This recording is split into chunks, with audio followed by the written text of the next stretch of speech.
All right, hi everyone, Allie Virtue here from Parkside Nutrition, and today we are talking about how to decrease gas and bloating, and with what tools, of course, but nutrition, lifestyle, and supplements. Those are traditionally the tools that I'm working with, so I'll share what I would do with a client suffering with gas and bloating. So let's get into it.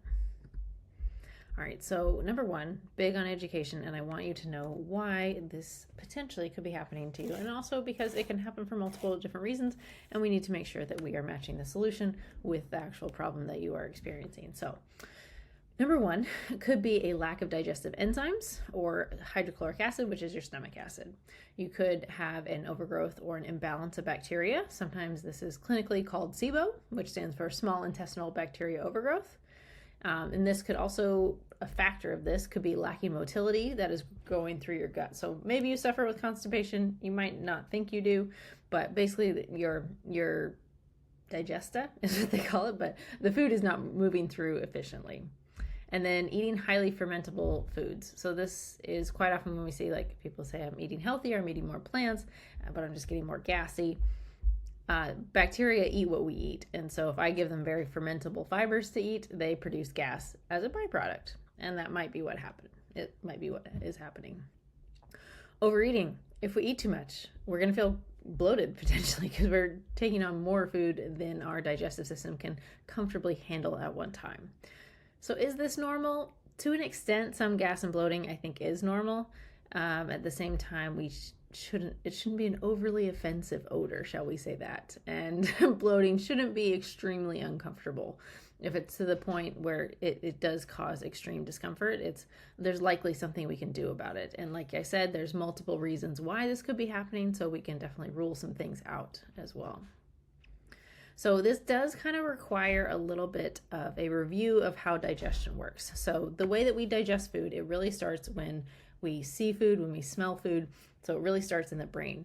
So hopefully you see the food, you know you're about to eat, and all of the wonderful digestive juices start secreting in your mouth. You literally have more saliva. Your mouth is watering, and those are digestive enzymes that are ready to break down mostly fat and carbohydrates, not too much on the protein side of things. And then that triggers, the brain tells the stomach, hey, get ready for food. And so stomach acid starts to be secreted and some other enzymes that are going to help us break down our protein as well. And that's happening in the stomach. And then we move to the small intestine, and more digestive enzymes are released to help break down our food into even smaller pieces. And then bile it's made in the liver, it's stored in the gallbladder, and then it's secreted into the small intestines here, where it further breaks down our fat, and so we can absorb it. Fat is really a big molecule as far as like chemically, so we need bile to kind of emulsify it or break it up into smaller pieces so our body can actually absorb it and utilize it, and the nutrients that's stored in fat. And then large intestine, this is mostly where the bacteria should be. Like I said, small intestinal bacteria overgrowth is usually not a good thing because we don't want a ton of bacteria in our small intestine. Most of it should be in our large intestine here, the big tube in this picture. So, and then we produce our waste from that. So that is a very brief north to south process of how our digestion should work. So starting off with habits. So what are some habits that we can do to support digestion? So if we're starting digestion at the brain, I want to be calm. I want to take a couple deep breaths. I want to manage my stress so I can be in that rest and digest state to properly digest my food. If I'm literally running from a lion or rushing through a meeting or rushing to a meeting, similar settings there, I'm not ready for digestion. My body's not primed for maximum digestion. So I really can help my digestion by just my state of mind and the state that my body's in. And then mouth. You can chew your food better. So chew your solids until they're almost liquid. And then I would love it for you to also chew your liquids. So your brain can tell your stomach, hey, I'm actually consuming food. It's in liquid form, but we still send the right signals to our digestive system.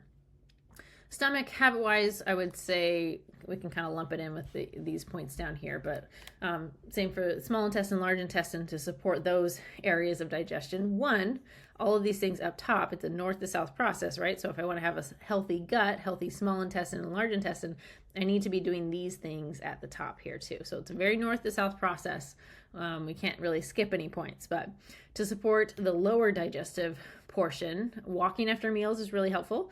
If you saw this on social media as a trend, but fart walks are great. So going for a walk, even a short walk after your meal can be fantastic. It naturally kind of moves the gas through your system and can relieve a lot of bloating by simply farting on a walk. It's wonderful, magic. So going for a walk, sleep. This is where your body really gets to work on the rest and digest side of things. So really working on the digestion side. So making sure you get adequate rest.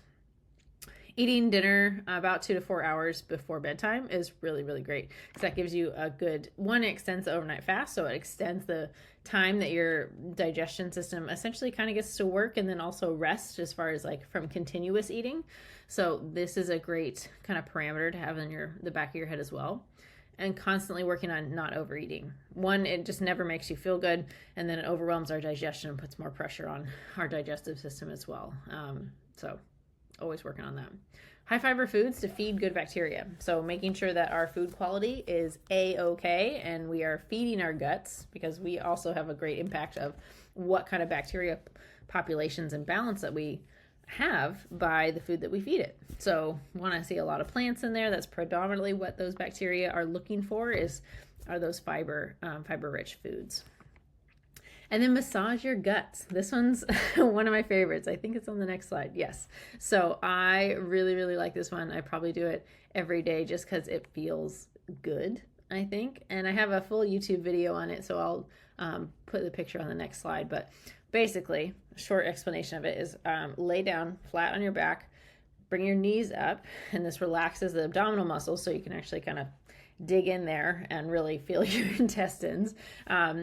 So knees bent, feet are flat on the ground, abdomen is relaxed. You're going to start about the halfway point so find the kind of crest of your hip. On this picture here, it's going to be like this part, the crest of your hip, and then your belly button, somewhere in the middle. So you'll actually probably feel this is the probably most forward point of your hip here. But about in between those 2 points, you're going to find probably the start of your large intestine here. And so once you find that part, sometimes you can actually feel it. So if I'm laying down flat, I can see in my abdomen kind of a rise in that area, and that you can literally feel food moving from the small intestine into the large intestine. There's a valve there behind here called the ileocecal valve, and that's waste moving from the small to large intestine. So kind of cool if you're a nerd about this stuff like I am. But so you're going to want to find that. I usually use like 3 fingers, and I'm kind of moving across that big, it feels like a big garden hose, right? It looks like a big garden hose. So I'm kind of moving across here all the way up here. So this is your transverse colon up here. This is ascending colon. So you're moving back and forth up this tube, and then across, up and down, and then across still that tube down. And you can kind of turn an angle here and get your sigmoid colon a little bit. You might not be able to feel it very much, but that general movement will hopefully stimulate the smooth muscles to move in your intestine, but also physically move the waste. This is how physical movement helps our digestion, is it physically jostles the waste and helps us pass things through. So I really like to do this at nighttime. It's also a great kind of routine when you're trying to get yourself calm, do a little body audit, and make sure we have everything relaxed. And quite often you can feel your guts moving around a little bit. If you do feel bloated from the day, if you do feel a little distended, this can be very, very effective for kind of instantly decreasing that bloat because we're literally moving the gas around and helping it get out, and it will probably release a good number of farts as well, but that's what we're trying to do to decrease the gas. So let's see. So this is the full YouTube video that I have on it. I will try to link it in the description below, but it is a great video and I show you exactly what to do, but massage to help with constipation. It's a good one. All right, so supplements. This is not our last tool, but we're getting down to them. So not our last tool. This is the supplement tools that we can use. So again, keeping our kind of digestion framework in mind and where these supplements are helpful. So they're definitely helpful at the stomach and the lower part of our digestive system. Again, I don't like making general supplement recommendations without talking to the person, knowing the person, but these are tools that I use. So I'm not affiliated with any specific brand. These are the brands and products that I've just used and found a lot of success with clients, but there are lots of products out there to choose from. So the first thing is digestive enzymes, either with or without HCl, so stomach acid. So if you have any heartburn or GERD or any inflammatory state in like your esophagus or upper digestion stomach, I wouldn't use HCl, would not use that. So this one, this is, with HCl betaine. So this one I would not use if you have heartburn or any kind of inflammation up top. But this one should be fairly gentle. And there's another product, I didn't put it in here, but Heartburn Essentials is good for that. I think it might be by the same brand. Not 100% sure. But this should help break down your food with adding digestive enzymes to the mix. Same thing that helps at the small intestine too. And then the large intestine, again, this is where most of our bacteria are. So depending on your specific symptoms, this is not a recommendation for this specific probiotic, but based on your specific symptoms. So whether you have constipation, whether you have loose stools, whether you have whatever, your probiotic should be very specific to that issue. So don't just buy a generic one, talk to somebody first. But you can lump that whatever probiotic you find. Sometimes they're packaged with prebiotics, which is the fibers that feed the bacteria that you're introducing into the system. So consider that pairing it. Sometimes that makes the probiotic way more effective if we have that pairing. But again, try to seek professional help for that to get the best recommendation. Otherwise, they can be really spendy and you might not know if it's the right product for you. And then this one I really like, motility activator. So these are mostly herbs. I think ginger's in there.